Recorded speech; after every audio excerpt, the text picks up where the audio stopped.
Vzal ten nůž, když to tady viděla na stole, vzal ten nůž, připíchnul mě ho takhle ke krku. Ze slovy, myslíš, že ty kurvo, že tě stejně nezabiju, stejně tě jednou zabiju. Mě chytil pod krkem, rozerval na mě triko a teda jenom mě nacpal na skříň a to bylo abych se nemohla bránit. A to jste byla těhotná? Jsem čekala syna, jsem byla v 7. měsíci. Leona a Renata, 2 ženy, které na vlastní kůži poznaly peklo domácího násilí. Obě ohrožoval jejich vlastní manžel. Za to, čím si museli projít, se dnes stydí a proto skrývají svou tvář. Agresorem, který je mlátil a týral, byl jeden a ten samý muž. Roman Poláček. Ženatý byl už 3krát a všechny manželky se s ním rozvedly právě kvůli jeho násilnickému chování. Překvapivě ale tento muž, po jehož boku zažili jeho partnerky možná nejhorší chvíle svého života, zůstává stále bez trestu. Romanu Poláčkovi je 52 let. Poprvé se oženil, když mu bylo 20. Jeho manželství trvalo 4 roky. Jeho první ženou byla paní Milada. Ta už se ale k této smutné kapitole svého života nechce vracet. Neřeknu nic. Čekala jsem to u soudu, opravdu ne. Nashledanou. Druhé manželství s Renatou už trvalo déle. Rozvedli se po 12 letech. První manželka dala návrh na rozvod z toho důvodu, že ji obviněný škrtil, fyzicky napadal, a to i v době, kdy byla těhotná.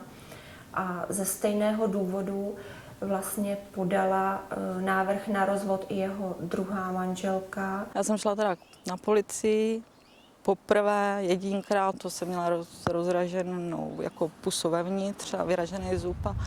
A oni mě řekli, paní, to jste ještě nevysela z 5. patra za nohu. Takže jsem řekla, tenkrát, tak jako to nemá cenu, prostě nic. V roce 2000 pak poznal na inzerát Leonu. Idylický vztah ale, jak sama říká, skončil těsně po porodu. Začala mě teda i fyzicky napadat, takže první fyzické napadnutí bylo, že mě chytnul, hodil mě do vany, kde jsem teda měla problémy asi 7měsíční s tím, že jsem měla naraženou kostry. Takhle vypadala paní Leona poté, kdy jí měl její manžel bouchat hlavou do čela.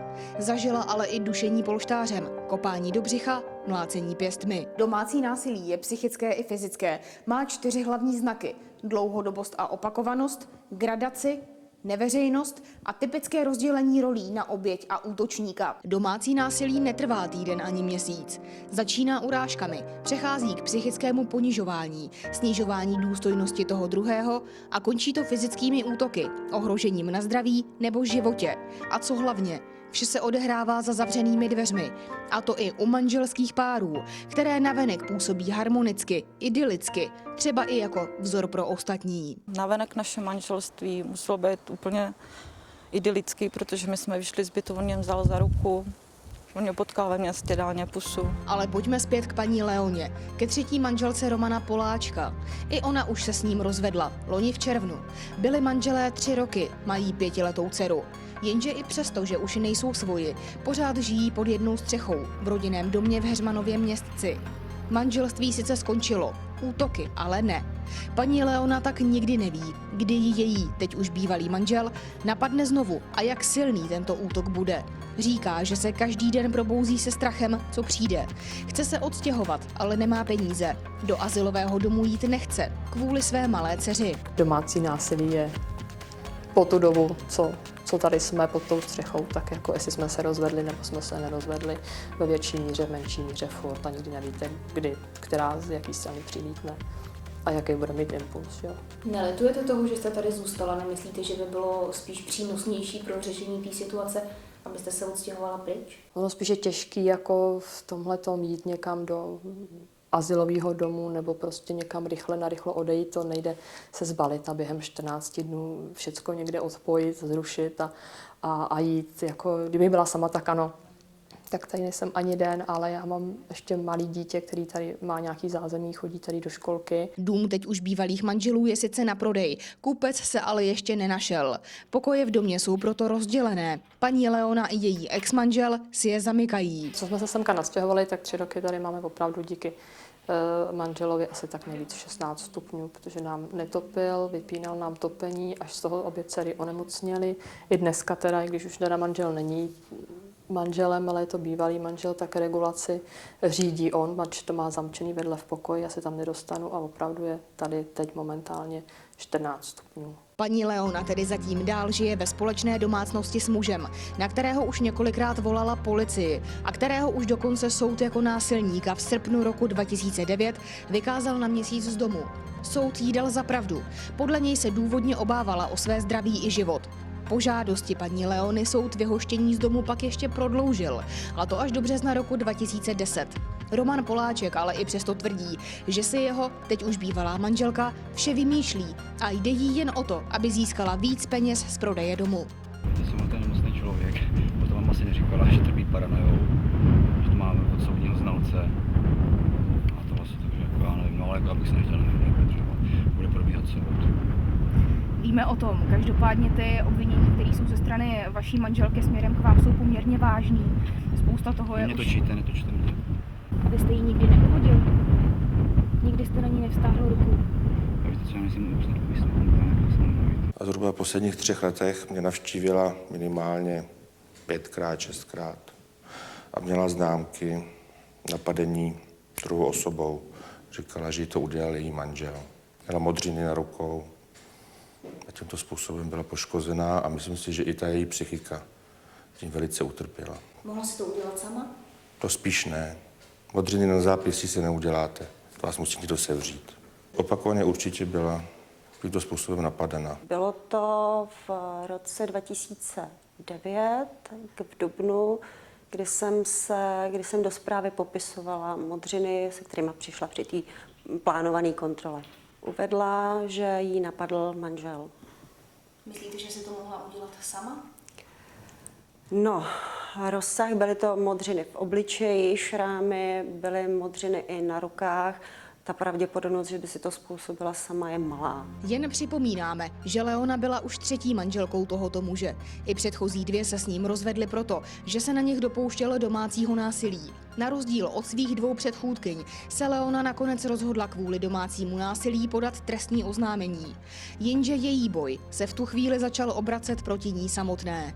Do hry totiž vstoupily znalecké posudky z oboru psychologie a z oběti se začal pomalu stávat spoluviník. 2 znalecké posudky se shodly na tom, že má vysoké procento lhavosti, události zveličuje, chyby připisuje zásadně druhým a nemá syndrom týrané osoby. Pro mě a priori svědkyně důvěryhodná. Já k ní přistupuju jako k ženě týrané. Setkáváte se s tím často, že ty ženy, které se stěžují na to, že jsou oběťmi domácího násilí, na základě znalecích posudků vyjdou jako lhářky? Poměrně často. Neříkám ve většině případů, ale poměrně často. Jak si to vysvětlujete? Vy jste sama řekla před chvílí, že poškozená na vás působila důvěryhodně a teď odborný posudek hovoří jinak. Jak je to možné? Konkrétně v tomto případě nevím, co si o tom má myslet. Ona se může jevit jako lhářka, i když lhaní v tom pravém slova smyslu to není, protože ona to tak cítí, ona má pocit, že skutečně tak, jak ty věci popisuje, tak se odehrály. Se stává dost často, že jakmile se případ dostane k soudu a jde na posudek pouze ta osoba ohrožená domácím násilím, tak jí to vychází tak, jako že není důvěryhodná. A neměl by právě ten posudek odhalit to, do jaké míry je ta žena ovlivněná tím usurpátorem?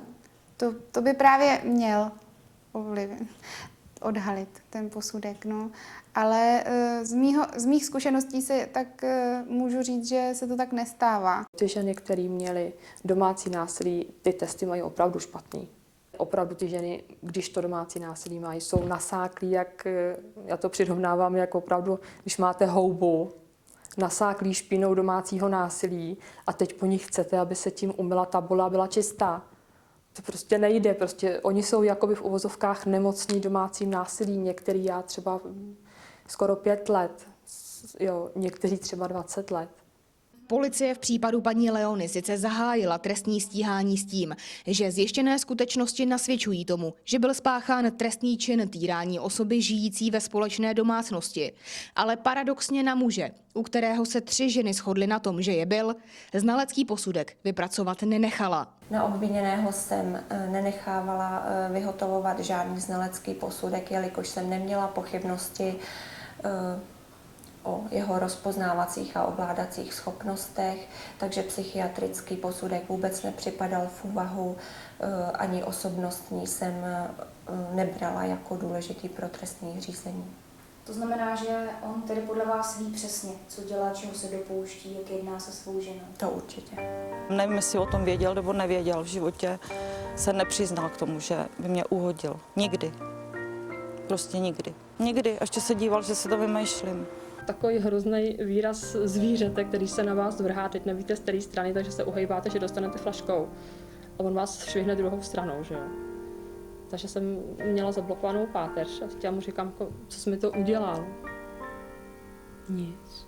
On má s klidem najednou řekne nic, jako když o ničem neví. Je to zvláštní, protože si myslím, že ten, kdo by potřeboval třeba i psychicky pomoct, je on. Minulou středu paní Leona s napětím očekávala, jak rozhodne soud. I přesto, že domácí násilí potvrdil, došel k závěru, že paní Leona není typickou obětí, typickou sklíčenou ženou a na konfliktech prý má vinu.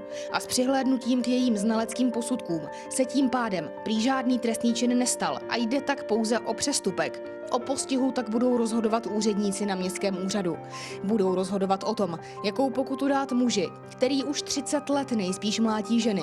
Připomínáme, že násilí potvrdili i 2 předchozí manželky, policie i lékaři. Roman Poláček se však i nadále vyjadřovat odmítá. Co vám mám dodat? Já nemám zájem být v televizi. Vy jste to čekal, že to dopadne takhle? Teď jsem to přece říkal. Jste slyšeli, že to je nemocný člověk. Já opravdu nechci, abyste mě točili, jste fakt neodbytnej. Drtivá většina případů domácího násilí se k soudu ani nikdy nedostane. Většina žen se stydí, bojí a policie tak nikdy nekontaktuje. Já jsem to za 12 let prostě nikomu neřekla. Další případy zastaví přímo policie nebo státní zástupce právě kvůli tomu, že oznamovatelky jsou podle posudků nedůvěryhodné. V dalších případech, třeba jako u paní Leony, dojde soud k závěru, že se vlastně trestný čin nestal. Smutnou pravdou tak zůstává, že na tom, že se domácí násilí obtížně prokazuje, vydělávají nakonec jen ti, kdo se ho sami dopouští. Jakmile tam dojde k odsouzení té násilné osoby, tak mně přijde ten trest adekvátní, ale málo kdy dojde k tomu odsouzení. Dokud nejste pobodaná, nenajdu vás někde v krbi, tak jim to je jedno. Když mě poprvé vezl, když mě skopal do břicha a vezl mě do nemocnice, tak já jsem se i styděla za to, abych třeba prostě řekla, ano, můj manžel mě zmlátil, můj manžel mě skopal, můj manžel mě hodil do vany, můj manžel mi dělá tohle a tohle. Jsem se to snažila krejt, furt jsem se to snažila nějakým způsobem tutlat, řešit. Jo, já se snažila aspoň, když už ne teda tu domácnost, aspoň ty děti prostě nějakým způsobem, aspoň se starat o děti, o to nejnutnější, protože navíc nemáte sílu. Doma je to zvíře. Zvíře. Já varuju další ženu, která přijde po nás, 4., 10., která na něj nalítne.